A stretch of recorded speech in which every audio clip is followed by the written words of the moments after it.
Hello listeners, Jordan here. I just want to let you know that you can listen to Nighttime early and ad-free on Amazon Music. Include it with Prime.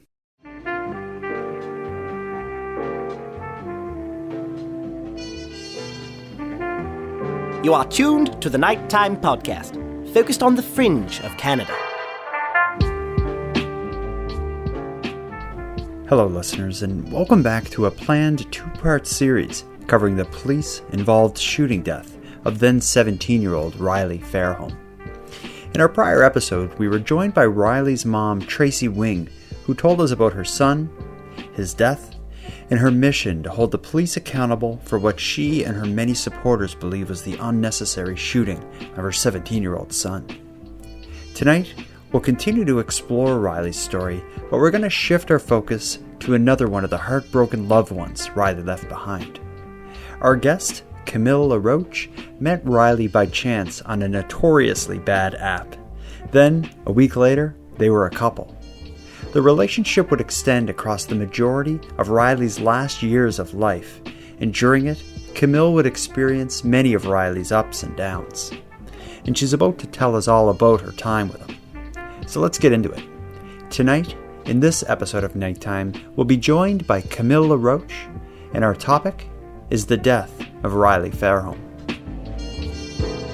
15 months after their son was shot in the head by police, Riley Fairholm's parents are still outraged.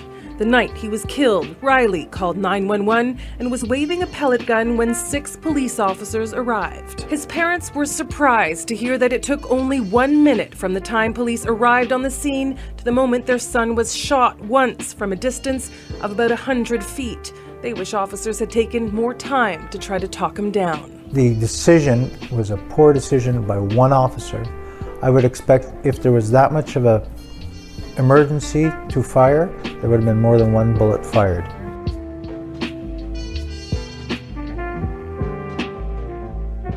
So just to start, Camille, maybe just give me an introduction of who you are, where you are, and maybe tell me a bit about your life. Well, I'm from Waterloo, but I've studied in Saguenay in radio hosting. Cool. But yeah, I studied 3 years in Saguenay, and I came back when COVID started, and I moved to Sherbrooke, where I don't know what I really want to do with my life right now. So yeah, I want to travel, and I don't know. I listen to a lot of music, but overall, I'm kind of lost in what I want to do in life, so yeah. That's a good place to be. I miss being lost and trying to figure out what I want to do in life. I have a cat, and yeah, that's pretty much it. I don't do really much. I work and I watch movies and listen to music, and I hang out with friends. That's pretty much it. Well, let's get into how you met Riley, and it's obvious that you and Riley had a very special connection. And after talking to Riley's mom, Tracy, she told me the same thing. So let's start with how did you meet Riley? Tell me about how you got to know each other. Oh my God, we met in the weirdest way, actually, because I don't know if you know the app Ask.fm. Yeah. It's the worst app that ever has existed. Yeah. It's like you ask questions Anonymously, you'll ask a question and then random people can answer? Yeah, exactly. And I think I ran into him on that app, and like we just moved to Facebook to talk and stuff, and it went really fast actually, because we were just talking, and one day we just decided to meet, and I think it maybe took maybe a week, and I think we were already together. It was just weird. I don't know, you add someone on Facebook and you just start talking, and boom, a week later you just start dating. So it was that kind of. So it happened fast, but what do you think it was that attracted you to each other? Like, was there something about him and you where you're like, yeah, we're a match, let's get together? Well, I just thought he was really cute. He had beautiful eyes, a beautiful smile. It was just funny. I don't know. And at first, he said like that he could speak French and everything. And at first when he first started speaking in French, I was like, oh no, it's okay. I can practice my English anyway. I thought it was so cute, so it really didn't bother me at all. Um, but he was just really kind, and it was just so sweet, and he loved like my dogs, and he was really nice with my parents and my family. Like he was really trying to speak in French with my family too, so like my family really liked him too. Yeah, So and just yeah. so people get it, is Riley was English primarily and knew a little bit of French. You are French primarily, and your English is good. Thank you. But yeah, because Riley, his mom's French, but his dad's speak English. And what I've heard, I think that at first they tried to like speak to him in English and in French, but when they got Regan, his little sister, I think it just became too hard, and they just said, "Oh, never mind, we're just gonna speak in English." Yeah, I get that. So yeah. And when you and Riley were dating, tell me a little bit about like your relationship. What did you do? How did you spend time? Like, what was it like for you two? Since we were like 17, we didn't have cars and anything. So when we saw each other, we mostly went just walking, talking. And I had I still have, but I had my camera, and I always like took pictures of him. And I don't know. Yeah, the photos you took of him though, they're good photos. Are you into photography or something? Well, I used to be a lot more than I am now. I don't know. I'm just not really doing it, Yeah. but but yeah, I really liked it. And well, Riley was the kind of guy that just didn't mind being taken in pictures. Like I think he actually liked it. When I stumbled upon them, I assumed he had a friend that was a photographer or something. Yeah, no, it was just me. It was just, I don't know, but he took pictures of me too. So Now, let's get into like people who know Riley's story, who've read about him or listened to his mother speak. They know that that he had struggled with depression off and on throughout his life. During your time being close with Riley, did you see that side of him? Like, how did that come to the surface when you knew him? Well, at first in a relationship, I could not tell, and no, really not. It didn't seem like he had any trouble dealing with mental health or anything. Mm-hmm. Like he was always so funny, making jokes. He was, I think, when I speak about Riley, I often refer him as a child. I don't know if you can see what I mean. It's just like he was always just so joyful and always smiling and just always dancing and just singing. And he seemed like he was happy all the time. Mm-hmm. That's a lot what attracted me to him too. I don't know. I thought he was just so cute, and so but yeah, really at first not at all. But later, yeah. Like I saw him change. I saw him change a lot. Was like, as far as him changing, was there like a kind of a turning point where Riley just didn't seem the same? Like, is there any kind of point where you can point to and be like, Riley, he seemed to kind of struggle a bit after this? Yeah, well, when I left for CJEP in Saguenay, well, now at this time we were doing long distance because it's like 5 hours from.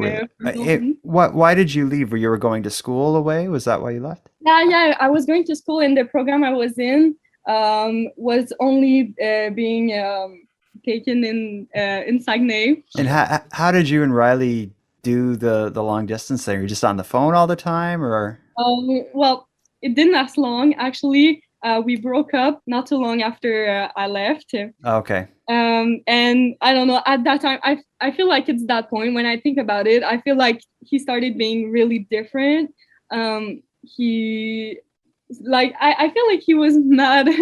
He was mad at me for things, or I don't know. And he was just saying that he started taking drugs and stuff. And I really didn't know what to tell him. I didn't know what to do. And I feel like, I mean, at 17, I felt like, okay, you're trying this and stuff, but I didn't know if he was serious because he was mad at me, and it felt like he was trying to make me feel guilty or things like that. Guilty for leaving, or was there other stuff you had going on that caused you to have fights? Well, mostly for leaving, and well, it's a long story, but when I left, it just was weird from the first day. I felt like we weren't talking a lot, and I don't know. And I mean, I feel bad about it, but there was in my program. There's a lot of parties and stuff with all the integrations, activities, stuff. I get it. You're 17. I was there. But Yeah. I mean, nothing really happened. Like a guy kissed me, and I told him right away, but I felt so bad. Okay. Yeah, and he was mad at me for that. I feel like he was more mad at me for leaving him than actually kissing the guy. But anyway. Yeah, no, I get it. You'll have a hard time finding a 17-year-old couple that didn't have these kind of issues and stuff. So this is not weird at all. But Okay. regardless, you went and your life was continuing as a 17-year-old Yeah, would. and it was a lot of parties and like for 2 weeks straight, every day. Well, it was intense. In both the long distance relationship and just you being in a different scenario, is that ultimately what led to you and Riley ending your relationship? Yeah, well, I just felt so guilty and I felt bad, and I felt like I could never forgive myself for what I've done, and so that's why I left him. But after that, he was mad at me, and I don't know, when he was talking to me, I felt like, yeah, he was trying to make me feel guilty, and he told me he was at parties and doing drugs, and I don't know, he felt weird because he's never been like that before that. So I didn't really know what to say, and I felt really bad, really, really bad. I remember I kept telling him I was sorry, and and it wasn't text, so I felt like maybe he didn't really feel what I was really feeling. So yeah, but I really wanted to talk to him, so so we could just explain things and talk. And we saw each other again by Christmas time, I think. So yeah, and when we saw each other, it actually went really well, and I was scared. And we started talking again, and we came back together. Oh, really? Okay. So did you like move home or move to where he was, or were you deciding to get back together during Christmas break and try it again long distance? Yeah. That I was about to leave again for Saguenay, Oh my. but we just decided to try it again. But this is when it started to be really bad. Oh, okay.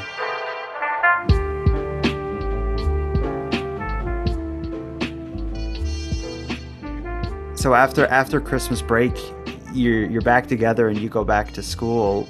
Yeah. How did things change then?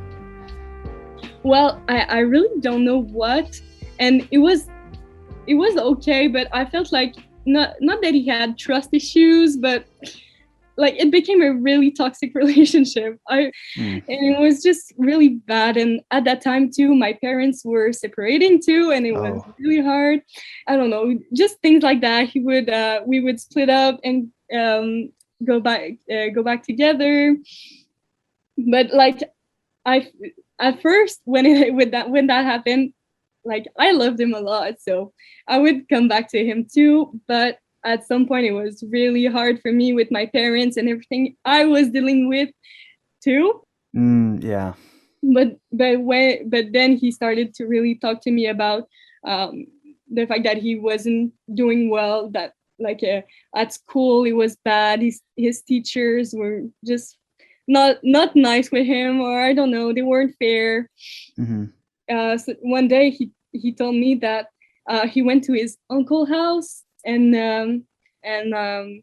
when he was at his uncle's, he found I wait a second, I'll just, because I found a screenshot of that message that he sent me, so I'll just read it. Yeah, while you're finding it, this was a message you would have been at school that he sent you? Like this is still during the school year? Yeah, it was during the school year, and he was just he told me I started doing pills, and I would have nightmares every night, and it became too much one day. So I took my uncle's 347 300. I think Yeah, it's like one. a gun. Yeah. When I went to visit and went into the bathroom and stared at the mirror, wondering if I could, and I broke down. So he told me that. Whoa.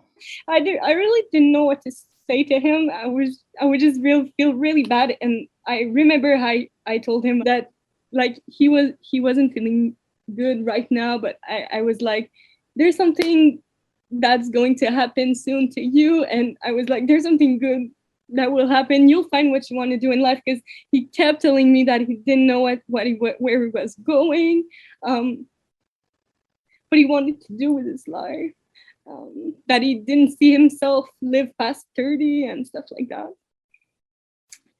So yeah. So this message, the one you just read to me, that would be a very shocking message to receive from your boyfriend, or from anyone for that matter. Did you, like, was there ever a point where you thought, like, this is as bad as it sounds? Like, did it seem like it was as bad as it sounds now in hindsight? Oh, well, yeah, I was really scared. And since I was far away, I really didn't know what to do or to tell him. What happens next? Like, were you, when you finished school, I'm assuming in like June, did you go back to where he was? Did you reunite at the beginning of the summer? Okay, well, what happened was that at that time we were still together, and it was still hard because he was leaving me and then coming back, and then leaving me and then coming back. And one time I felt like overwhelmed, and I was myself in a depression with my family and stuff, and I felt like he needed me. So when he would come back, like, even if I really loved him, I really felt really bad at that time, and I felt like we needed a break. Just to me think about stuff that happens in my life and him with his. And yeah, so we broke up. So this is the real breakup. Okay. And when was this real breakup? When would this have been roughly? I think it was the end of April. Okay, so this would have happened when you were still in school, and yeah, I was still in school, and that week someone in my family died, and I came back like for a week. So this is when I wanted to talk to him, but before I could talk to him face to face, he said like, "Oh no, I don't know, I don't know, maybe he didn't want to see me, or I don't know." And then like I didn't talk to him for a while after that. I think he had another girlfriend. I think a week or two before it happened, I texted him and I said that I was ready, and I was coming back, and that I was ready to give him back his stuff. And he said okay, and then next thing I know, this happened. Wow, so you never had a chance to give him his stuff back? No, I still have his stuff. How did, like, and you say, and then this happened, how did you learn what had happened to Riley? Do you remember how you found out? One morning, well, on the 25th, I woke up, and I was going through Instagram, and I saw that picture, that photo he posted. It was black, and I don't remember like words what he said, but I remember it was something like, "Oh, I'm so happy knowing that soon I will be better," or I don't know, something like that. And when I saw that, I was like, I texted him, I texted his mom, and I texted my friends. I was like, "There's something wrong. I think there's something wrong with Riley." And so this is for right now, and I'm just kind of like stressing out and stuff. I'm just going through Instagram, talking to my friends and my parents this day. I don't know how, but both of them were at the house that day. and they were watching the news, and I heard like a man got killed by police in like Brome, and I was like, there's a picture, and now the news. So I got up and I went into the living room where my parents were. And when I saw that, I just started crying, and they were like, "What's up? What's going on?" And I just said, I think it's Riley. I'm not sure, but I think it's Riley." And they were like, "No, no way." And I just showed them the photo. They told me that no, it's impossible. It's not him. And I went back in my room, and I was just always waiting for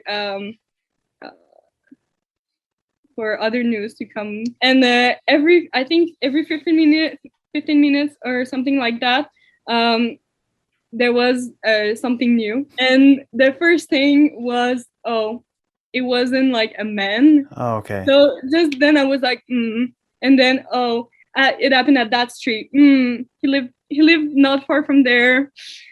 So yeah, things like that. And I just knew, but I didn't have the confirmation yet.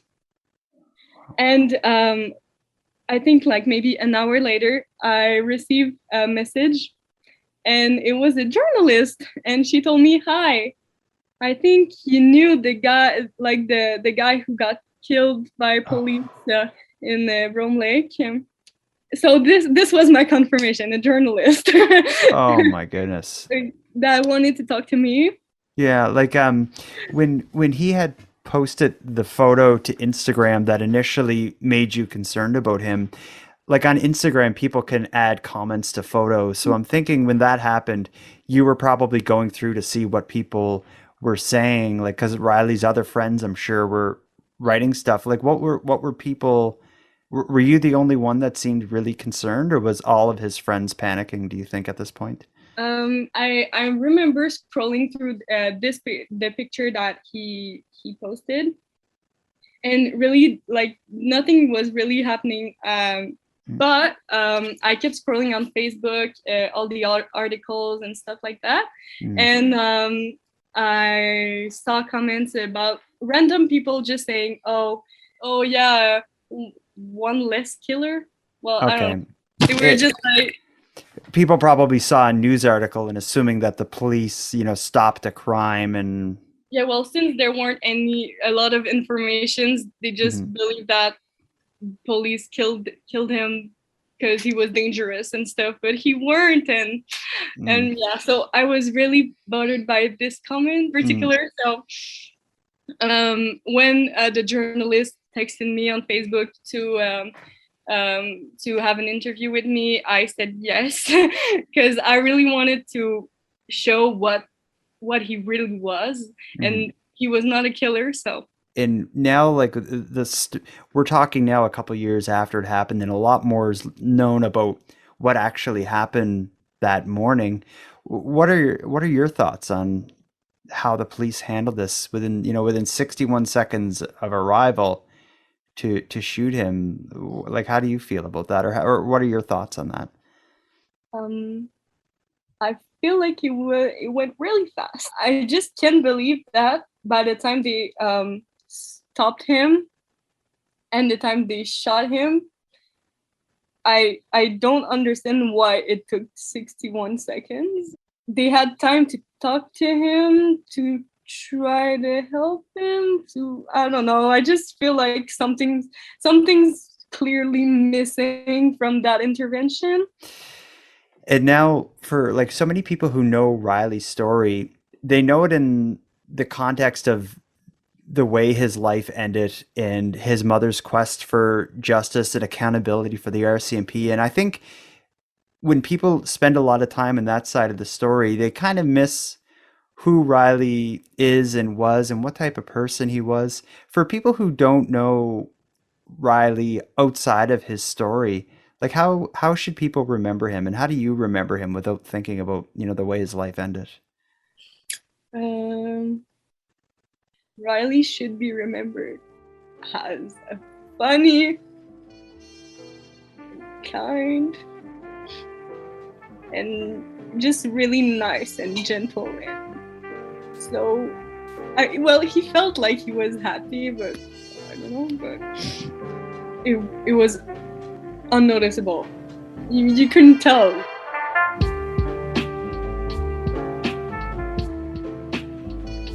It may seem like we're at the end, but I got something else to end this episode with.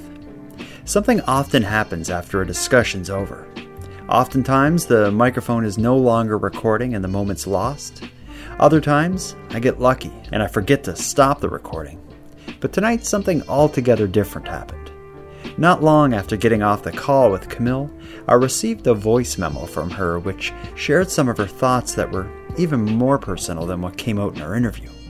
It was truly moving stuff. Although this message was intended to be between her and I, she agreed to allow me to share it with all of you. So here is what Camille wanted to say, but didn't get a chance to. Before our call, you sent me questions that you were thinking of asking me. And the last one, I read it again after our chat, and I thought about it a little, and I just feel like I need to say that what we should learn from Riley's story is that mental health is so important, and we never know when someone is not well.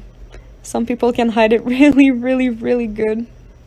And after what happened to Riley, I saw myself feeling more aware of people's feelings and emotions, and I just always want people to feel great and be happy, and I don't want this to happen again.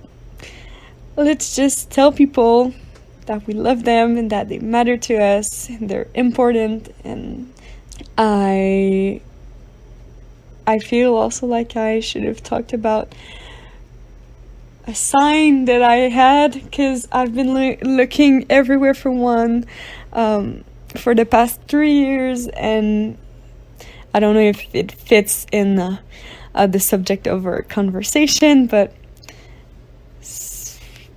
I feel like when someone dies,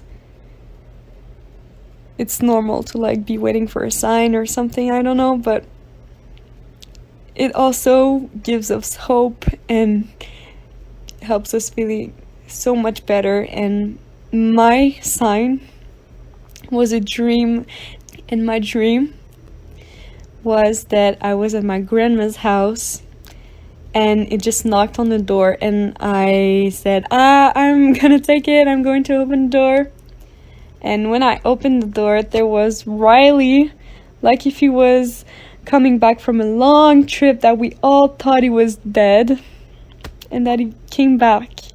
And I remembered that hug, that long and full of emotions, and well, it was a long and big hug.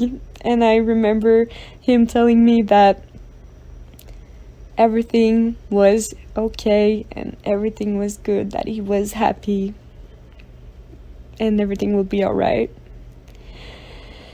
And then I woke up and I felt so much better, and I feel like it's the first real sign of grief that I think I felt, in a way that, I don't know, I feel less guilty, I think. It just felt good to see him again one last time, since we didn't have a proper goodbye. So. Camille's memories of and experiences with Riley should serve as a wake-up call, or at least a reminder to everyone out there. If you have a friend or an acquaintance that seems to be suffering, find a way to connect with them and let them know that you care. It's not obvious what someone is dealing with, but the battles aren't always easy, they're not always a fair fight. And with that, I'll end this episode of Nighttime, but before we part, I have some thanks. First, a big thank you to Camille for sharing her story with me and with the listeners of Nighttime. Next, a thank you to Monty Datta for contributing this show's musical theme. It's a piece called Noir Tokyo. And lastly, a massive thank you to everyone who listens to Nighttime, as without your interest and your support, this show would be as pointless as it would be impossible. But with that said, keeping the show alive is and has always been an uphill battle. So if you want to help take a bit of weight off the show's back, please listen on the premium feed. And not only does it keep the show alive, it'll give you more of each topic than you're going to find here in the free feed, as I'm adding exclusive content regularly. So for about the price of a cup of coffee, subscribe to the premium feed at patreon.com/nighttimepodcast. And with that said, let me thank the newest supporters of the show: Wendy, Kevin, Megan, and my sidekick, Anne-Marie. Thank you for your generous support. And for anyone else who'd like to support the show but can't do it financially, you can give me a big hand by simply sharing the episodes on social media and letting some like-minded friends know what we're doing here. If you have any story ideas, or if you want to give me feedback on the show, find me at nighttimepodcast.com/contact or on social media. I use Facebook, Twitter, and Instagram, and I'm often live on the Nighttime Podcast YouTube channel. So until next time, take care of each other, hug your loved ones tight, and let me know if you see anything weird. The Nighttime Podcast is written, hosted, and produced by Jordan Bonaparte. Copyright Jordan Bonaparte.